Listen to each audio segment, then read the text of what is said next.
Bring in Senator Rand Paul, Republican from Kentucky. He's on the Foreign Relations Committee as well. Senator, welcome.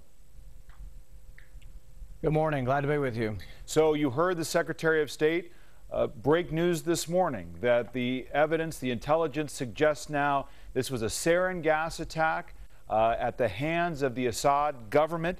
The Secretary saying, as he just did, the case is building and will continue to build.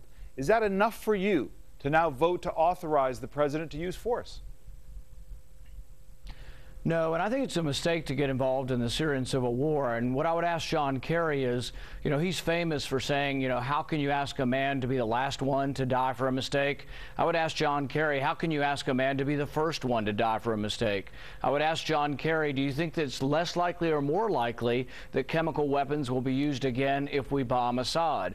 I'll ask him if it's more likely or less likely that we'll have more refugees in Jordan or that Israel might suffer attack. I think all of the bad things you can imagine are all more likely if we get involved in the Syrian civil war. It's interesting because Secretary Kerry was pretty blunt, and I've got his remarks right here, talking about what you and your colleagues will do in the Senate and the House. He said, "I don't believe my former colleagues in the United States Senate and the House will turn their back on our interests, on the credibility of our country, on the norm with respect to the enforcement of the prohibition against the use of chemical weapons, which has been in place since 1925. So you speak about the bad things that will happen.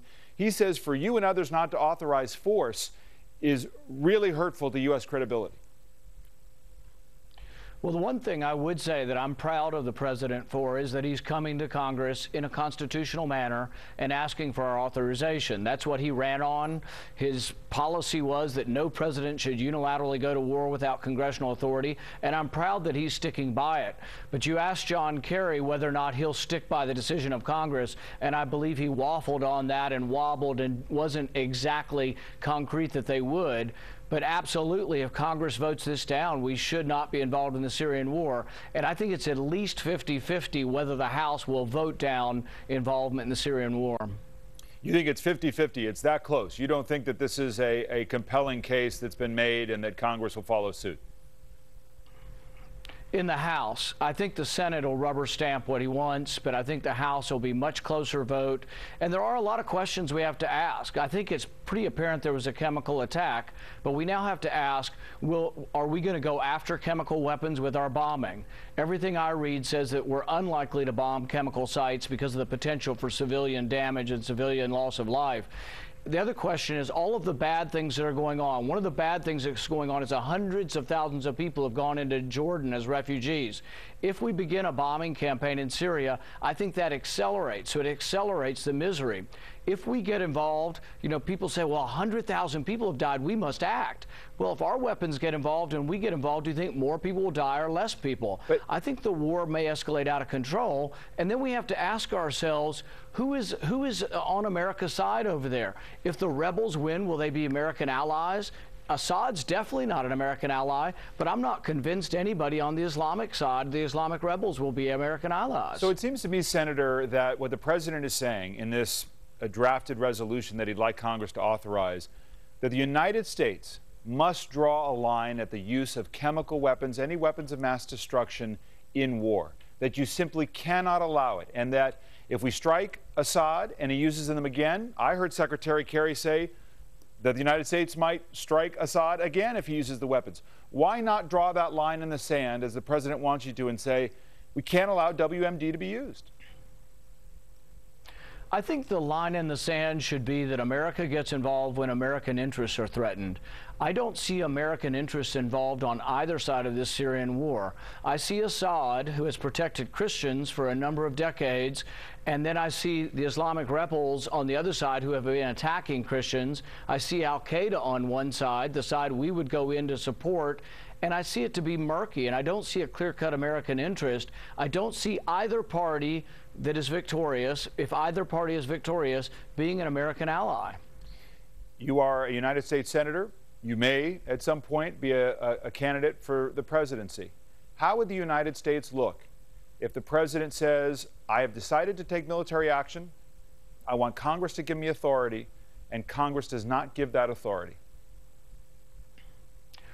I think it would show that he made a grave mistake when he drew a red line. I think a president should be very careful about setting red lines he's not going to keep. But then again, when you set a red line that was not a good idea in the beginning with, and now you're going to adhere to it or try to show your machismo, I think then you're trying to save face and really adding bad policy to bad policy. Your colleagues in the Senate, like Senator McCain and Senator Graham, you've tangled with them on some of these matters before. They've made it very clear that the only resolution that they would support must go farther. It must essentially really push Assad from power. Secretary Kerry is likening Assad to Saddam Hussein and Adolf Hitler. You don't see a vital American interest despite those arguments. No, but I think they make an interesting and a valid point. If we're going to launch cruise missiles and it's not going to affect the outcome, basically what they're pushing for, and my interpretation of the current Obama administration's policy, is they want to fight for stalemate, then they want a negotiated settlement. They think that Assad has the upper hand now. They want to balance it out. But what I've told them is I'm not sending my son, your son, or anybody else's son to fight for stalemate.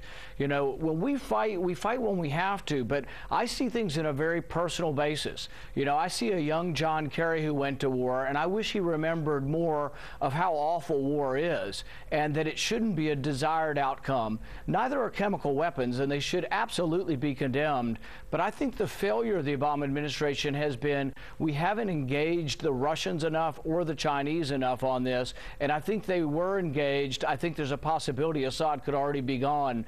The Russians have every reason to want to keep their influence in Syria, and I think the only way they do is if there's a change in government where Assad is gone, but some of the same people remain stable. That would also be good for the Christians. I think the Islamic rebels winning is a bad idea for the Christians, and all of a sudden we'll have another Islamic state where Christians are persecuted. And so I think really the best outcome for all the major powers would be a peaceful transition in government, and Russia could influence that if they told Assad no more weapons. Senator Paul, we'll leave it there. Thank you for your views this morning.